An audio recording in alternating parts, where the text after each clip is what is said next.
Hello, I'm excited to announce that the Adipeau for Cellulite proof of concept study, ACPOC, is done. It's in the books. Why am I so excited? Well, first of all, I want to thank you.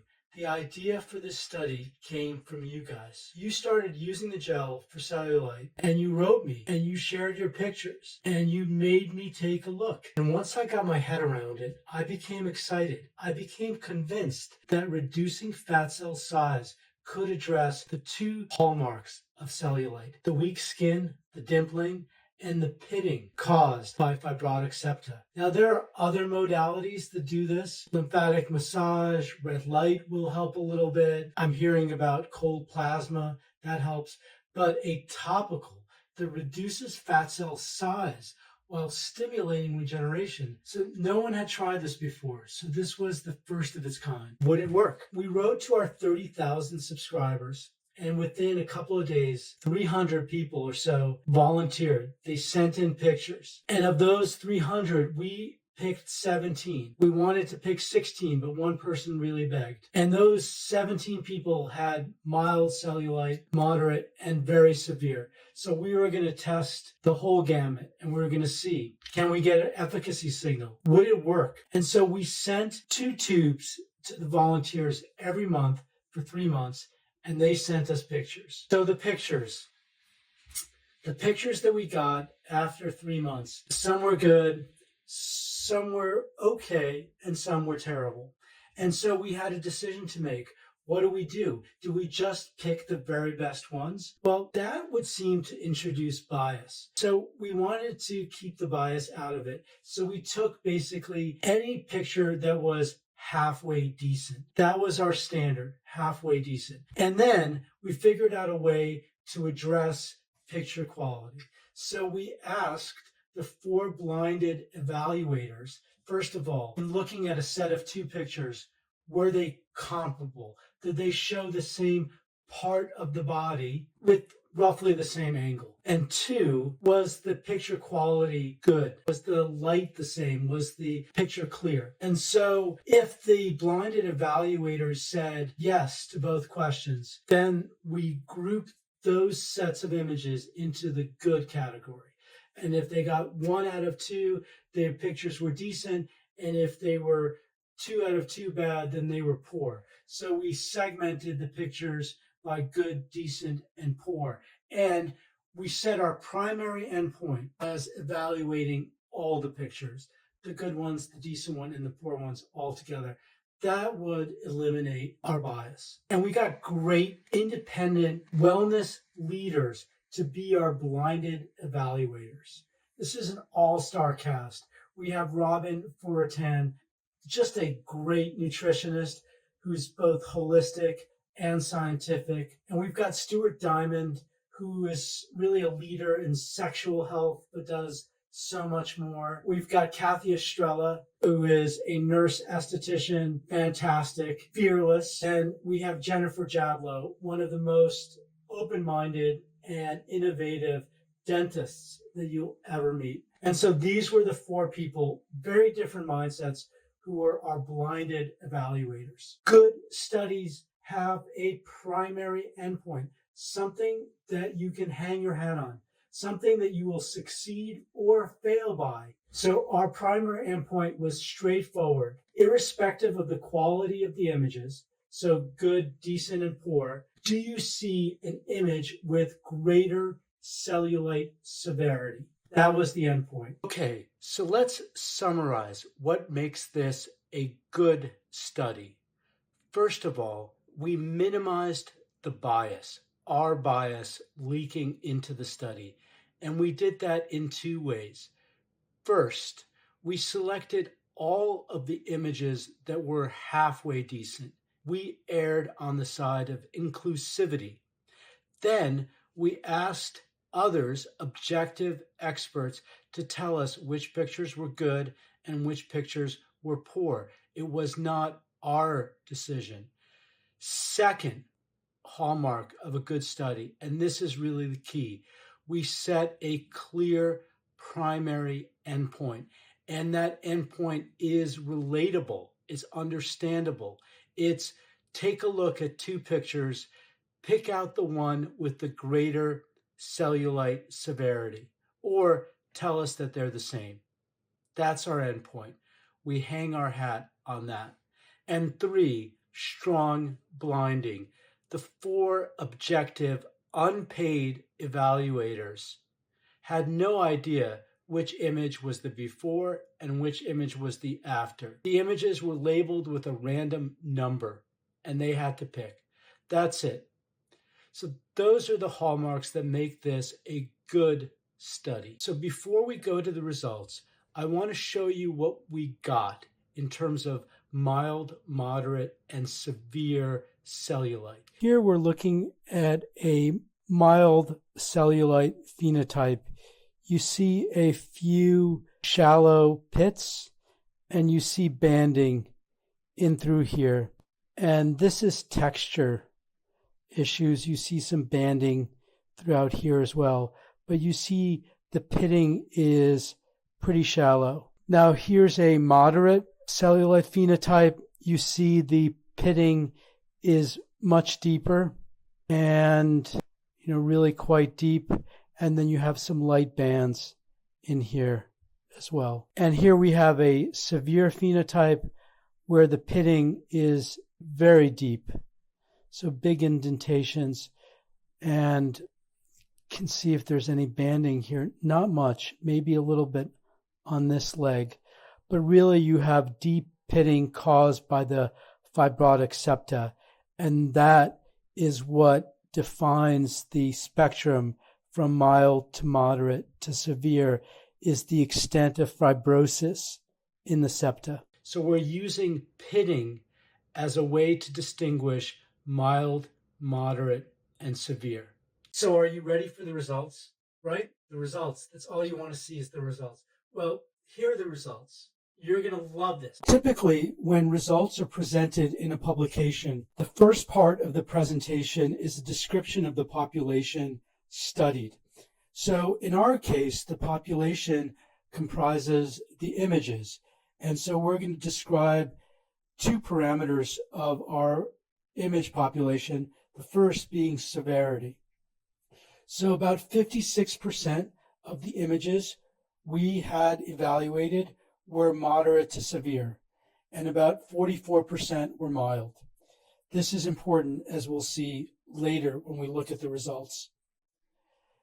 The next aspect of the population is the quality. So 63% of the images were good, meaning the evaluators rated that they were both comparable and high quality.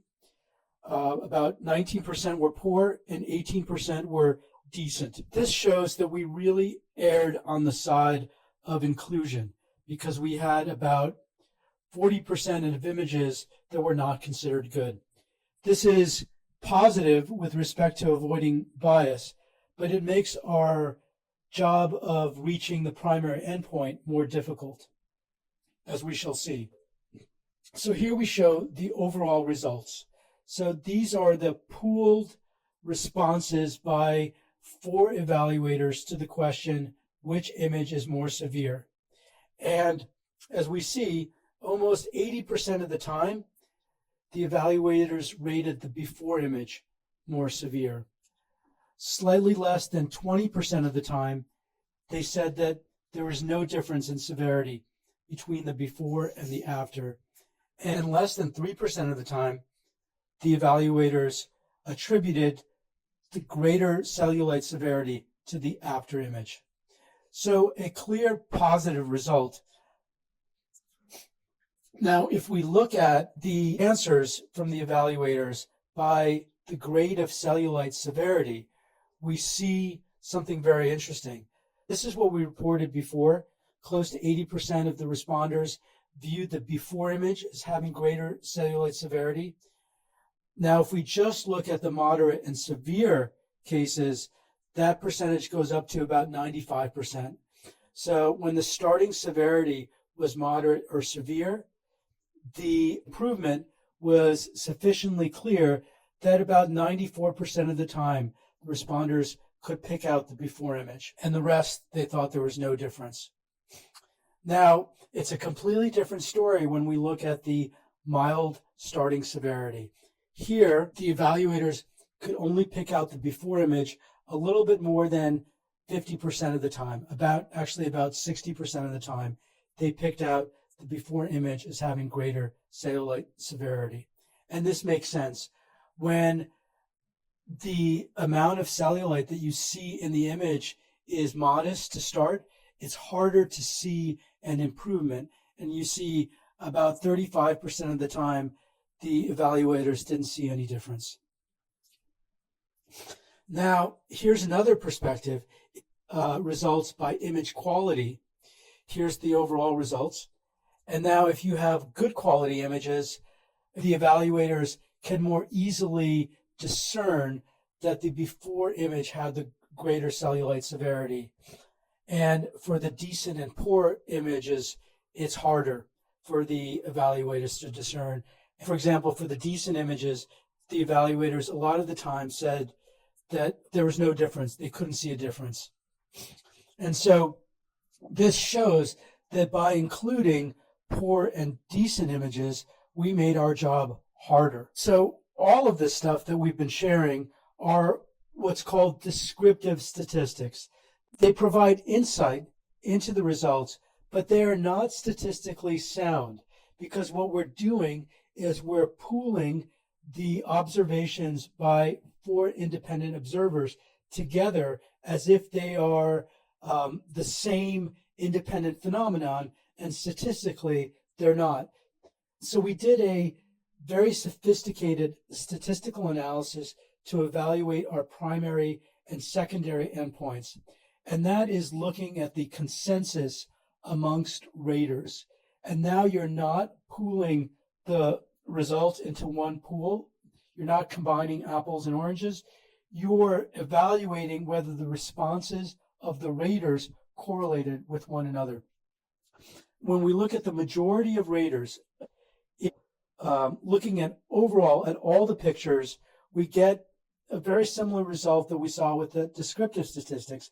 About 75% of the evaluations agree. And what's important is that we see that there's a tight confidence interval around the 75% estimate that is greater than 50%.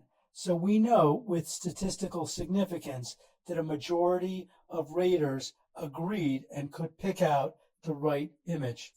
So we set 2 secondary endpoints, limiting the responses to either the good quality images or to the images where the starting cellulite severity was moderate or severe. And we see a boost in the when only considering the good quality images that comprised about 63% of the overall. And then when we consider the moderate and severe starting cellulite severity only, then 100% of the time we get at least 3 raters who agree. So these are excellent and statistically sound results. Now, we're going to show you the actual images that the raters evaluated. And you can judge for yourself, although we'll talk through the rationale, but you can judge for yourself if you see a difference. So now we're looking at 2 pictures from the evaluation, and all of the pictures we are going to show you are going to be quote unquote good images. The vast majority of the time, the raters evaluated them as good and comparable. So in this case, with the mild cellulite, you see in the before case, you see some pitting right here, and you see some banding in here. And in the after, you can see that the pitting has gotten better. This against this against that, and the banding has gotten better. There's still banding, but it's much less severe. And then you also see an improvement in the texture of the skin up here. So that's a mild case. Now here is a moderate case. You see some more severe pitting in here and here and here. And in the after image, again, the image quality is not fantastic. even though this was considered a good image, you see that the pitting is clearly better, right? And the skin also looks a little bit firmer throughout here. All right, that's the moderate. And now we're looking at the severe, where you have very severe pitting, very deep pitting throughout. And here in the after, it's quite obvious the severity of the pitting is significantly improved. In fact, you go from pitting to banding, which is interesting, right? So this pit becomes a little band, this pit becomes a band, this pit becomes a band. So it shows you that the banding is really a function of the severity of the pitting. All right, those are results. Let me know what you think. Great results. But this wouldn't be an educator video if we didn't talk about study limitations. And this study has two significant limitations. First, we did not register the protocol with a clinical trials repository. That's how you really know you're not cheating, because you tell people what you're going to do and then you do it. Instead, we just told people we were going to do publicly on Instagram. That was our clinical trials repository. But next time, for our next big study in cellulite, actually submitting the protocol, the statistical plan, everything with a clinical trials registry.